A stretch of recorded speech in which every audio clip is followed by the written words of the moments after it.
So right now, if you look at the championship table, it's kind of weird. I mean, we're used to teams from the Premier League come down and then they just pretty much walk the league with maybe one extra team involved, and it's kind of just pretty self-explanatory for the rest of the season.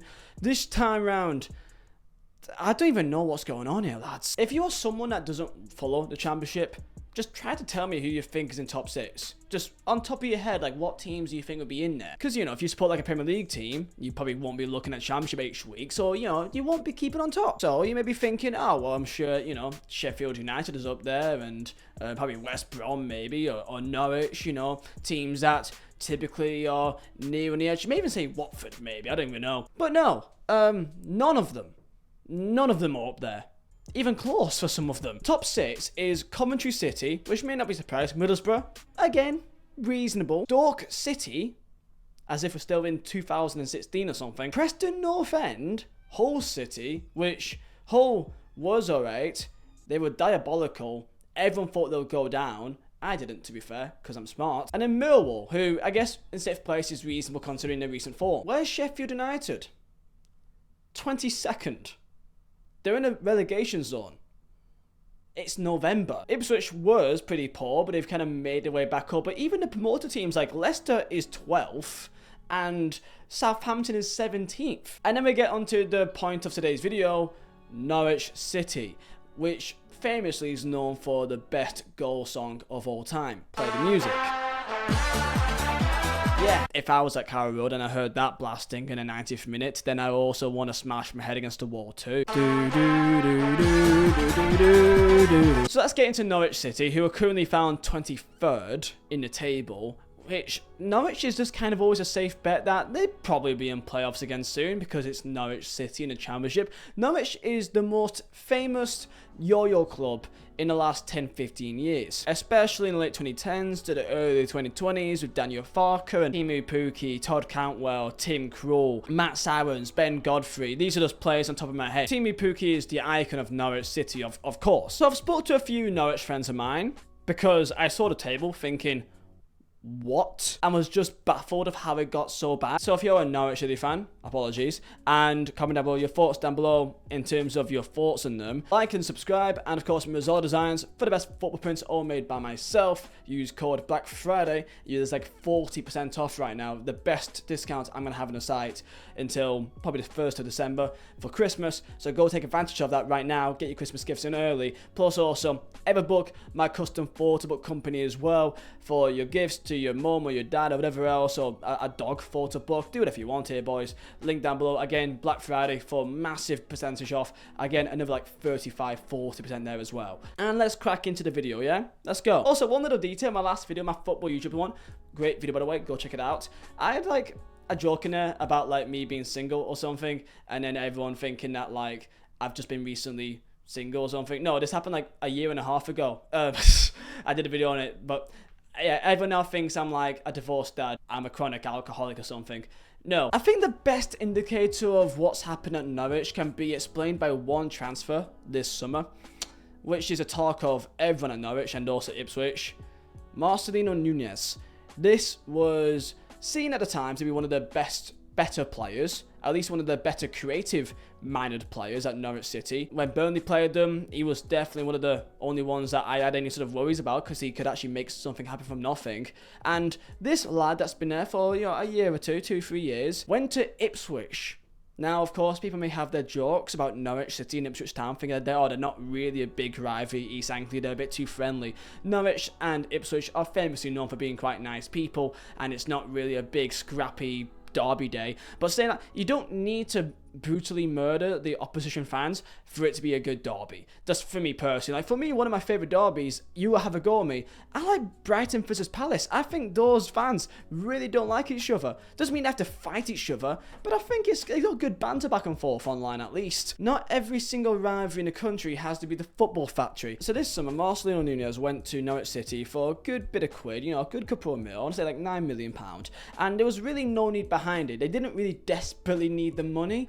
And the money that they brought in, it's not life-changing. Like, that 9 mil is nice for a championship team at that level, but it's not going to really bend the needle too much for what they really need to move forward. It just felt like a needless transfer that would just do nothing but build animosity between the fans. They've got a sporting director called Ben Napper, who's relatively recent to the job, and at Norwich, when you talk to any fan, it's probably one of the main clubs that you hear the sporting director be talked about so much, because it seems like they've got such a key part of anything that comes in and out of the club. Ben Napper came in recently, and a lot of players that has left for not too much money for the most part, for most of them, and the players they brought in are relatively unknown and obscure and just not really reliable at all, which Norwich are known for bringing in some players overseas or from other leagues that they take a chance on and it works out well, but it's just not working anymore. And realistically, they've not got one player in their squad which you can really look at and think, yeah, that's a current Premier League standard player. The only player is realistically Josh Sargent. He's the only one that you can look at and think, yeah, Kenny McLean, back in the day, yeah, you could say he may be the standard, probably not anymore. But Josh Sargent is the only one that you say, yeah, he's probably a Prem standard player. Like, their attack is currently 2 lads from the Danish league last year, a lad that played for Lincoln last season, Tobias that played in the League of Portugal, Matson, again from the Danish league. It's just Denmark, basically. They've had a different variety of managers also since. Of course, since Farke, they've had the likes of David Wagner, that was, of course, previously at Huddersfield Town. And they brought in Thorup as well, or Thorup, who, of course, Danish manager, obviously. Had him for a year and was just inconsistent and wasn't all too great. But then Liam Manning, that had a good job at Bristol City last year, got them to playoffs, thinking, okay, this is maybe a manager that has maybe some potential to him, let's give a chance on him. Hasn't worked out at all. He's just been sacked the other week. It's been atrocious. This is the issue when you're in it's like a never-ending cycle where you keep bringing in new managers with different kind of ideas, and then they bring in their own players, then you sack them because it doesn't work, then you bring in a new manager with his different ideas, so they bring in his own players, and you just end up with a team of just a complete mix of players that has different roles. So some are much more direct, some are much more suited for possession style of play, and it's just a complete mess. That's like a famous line that's thrown towards, let's say, Man United, where they just have a different variety of different managers coming in and players from their managers, and then you end up with like 5 different types of players from 5 different previous managers in the same team. And because of the kind of cycle that Norwich was in, because of the consistent Premier League investments, because of the parachute payments and so on and so forth, the revenue from the Premier League, now the parachute payments have now faded away and they're not making as much money anymore as they used to.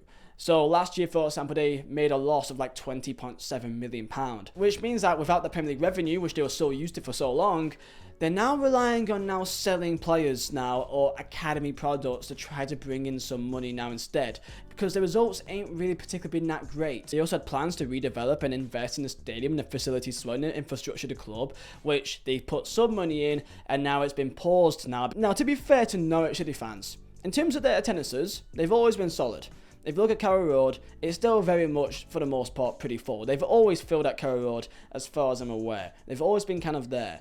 However, the thing is, it gets into a point now where the fans are now really starting to have serious concerns. The finances is not particularly greatest right now. They're relying on selling players, and it means they got no risk for error when it comes to actually trying to break even in the first place. And even the players are now having a go at the fans too. Of course, when you lose games, fans online will always give stick. That's just kind of how the game goes.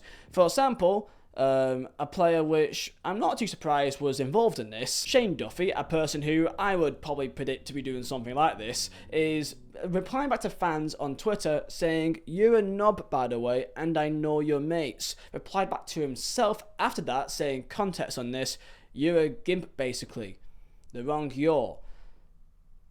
You know, it should be seen as some kind of figure to the young players of the team. To be fanning him online, insulting people on Twitter is not a good look. I remember when Burnley played Norwich last year and they had a back three with Shane Duffy, Grant Hanley and Angus Gunn, and I just looked at that thinking, you kind of deserve everything that you get. You kind of deserve what's going to happen if you got that. That's the slowest centre-back pairing in maybe potentially football history. At Norwich City, they're kind of known for being quite data-driven, kind of similar to other clubs, and most teams now have become more data-driven kind of clubs. Seeing that they're looking at their kind of detailed stats and the half spaces and the runs and whatever else. It is a hard balance between like data-driven stats, because on paper it may look like, you know, they've got this and that, and it's like the finer details that you can't really see with your naked eye. It just clearly is just not working for what Norwich wants right now, because it did work in the past. Emi Buendia was a player brought in based on data.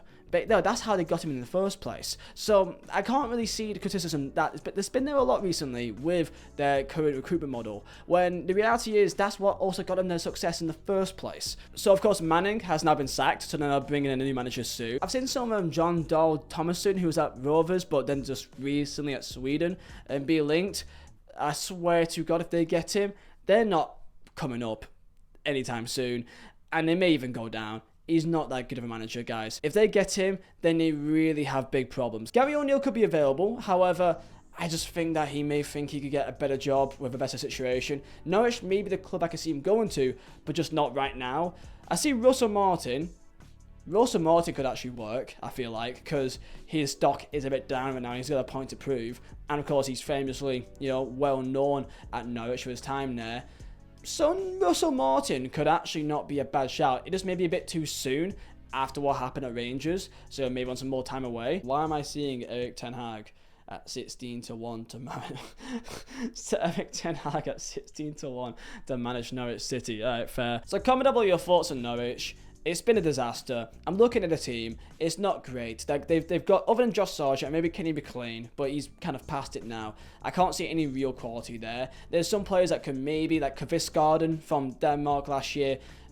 He could be maybe alright. Maybe one or two, but honestly, this is a downfall from grace, and this is kind of what happens when you end up reliant on the Premier League money. You take a few risks, and if you don't make it count, you just end up losing everything that got you there in the first place and having to restart all over again, and this is what's happening. So comment down below your thoughts, like and subscribe, and I'll see you boys next time. See ya.